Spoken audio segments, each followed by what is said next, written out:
Asalaamu calaykum waraxmatullaahi tacaala wabarakaatu. Kusoo dhawaada channelka Somline. Waa anigoo Maxamed Nuurdiin ah.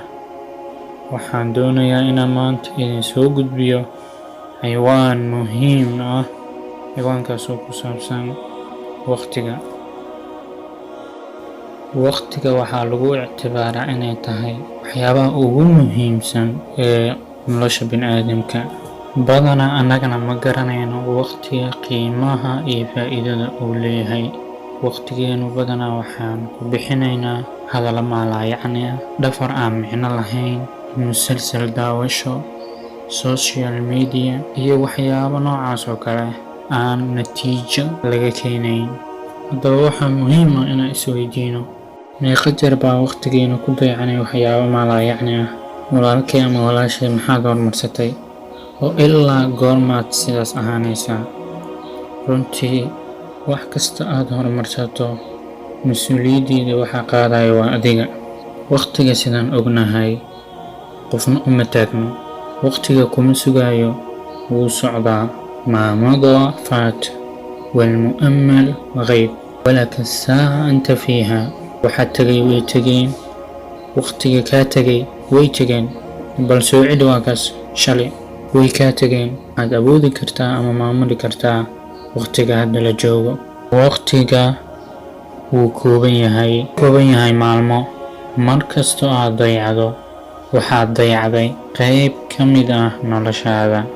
sababta ugu weyn aan isleeyahay waxa dayaca waqtiga waa caajiska. ha idhihin waa sabraayay, taasi waa dabaalnimo. waayo waxaa kuu yaalo waxyaabo muhiim ah. waxaad leedahay caruur, waxaa ku sugaya famil, marka waa inaad hagaajisaa waqtigaaga. caajiska waa calaamadaha lagu garto dadka dib u dhacay, kuwaasoo aanan marnaba horumar samaynin. qofka mu'minka waqtigiisu waa dahab. jira ciyaaro dadka badanaa waqtigooda dila. waxay ciyaarayaan waqtiyo aad u fara badan, laga yaabo inay ka qaadato saacado badan. runtii waxaa jira sababtiga kaa lumiya. sababtaasna waxay tahay inaadan lahayn hadaf noloshaada.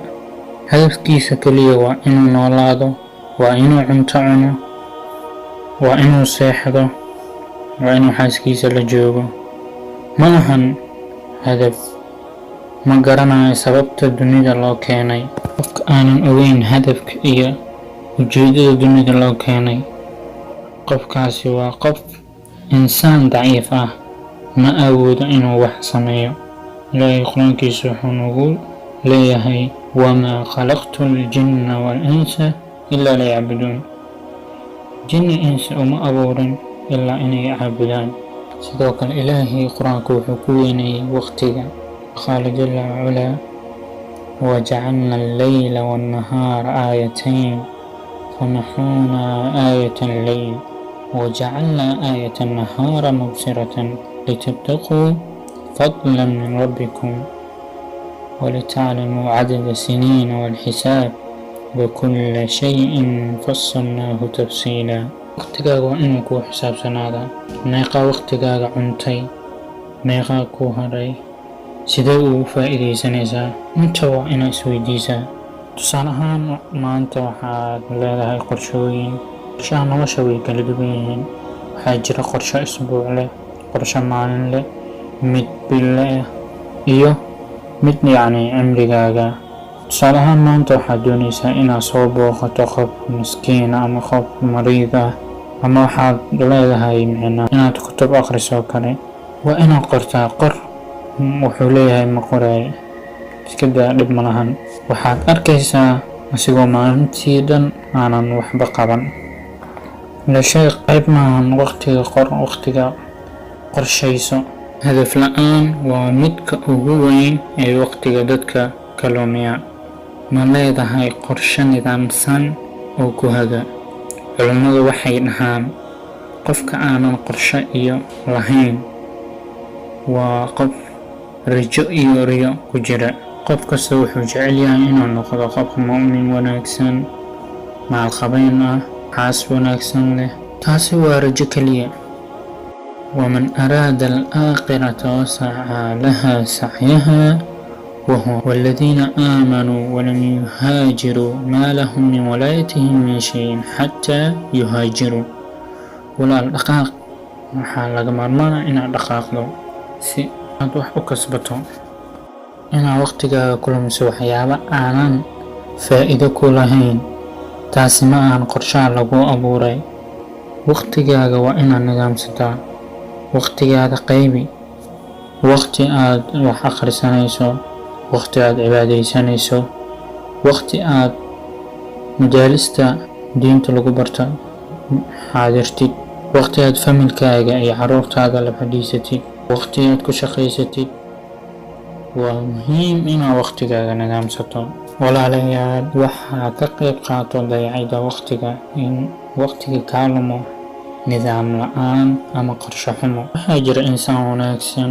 qofna kuma kalsoono maxaa waay xaaladiisa kaasi wuxuu bixinayaa waqti badan wuxuu soo saarayaa wax yar natiijo aan u qalmin waqtiga uu bixiyey qofkaasi waxaa ka maqan qorshaha nolosha qorshaynta waqtiga waa inaad samaysataa qorshe wanaagsan sidoo kale waxaa jira xaalad kale oo sababa waqtiga inuu kaa dayacmo waxaa jira qof ku imaanaya balan la-aan yacni maahan inay diidayo qofkaas inuu kusoo booqdo laakiin yacni kuma ogeysiinin ama balan kulama yeeshanin waqtigaaga adigana waxaad leedahay waxyaabo muhiim ama shaqo howlo ku taalo marka waxay caqabad ku noqonaysaa waqtigaaga yacni dad waxaa jira waa aragtaa umalayna dad yacni telefoon ku hadlaayo saacado badan iyagoo ka hadlaya waxyaaba yacni aanan muhiim ahayn hadda saas u bornayn haddaan isku soo wada koobo sababta keenta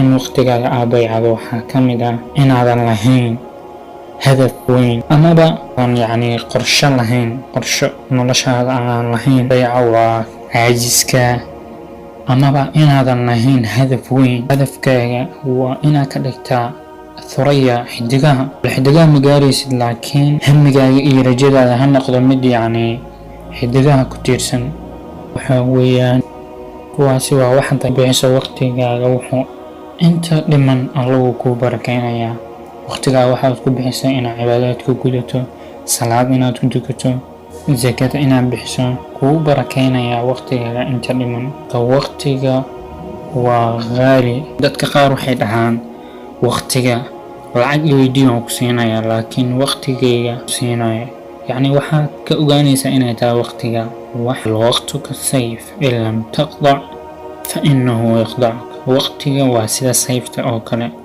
haddaadan goynin asiga baa qodha ku jaraya walba maanta intaas ayaan idinkugu talgalay inaan soo gudbiyo ku mahadsantihiin daawashada videogan hadduu ku cajibiyo videogan like share garee mahadsanid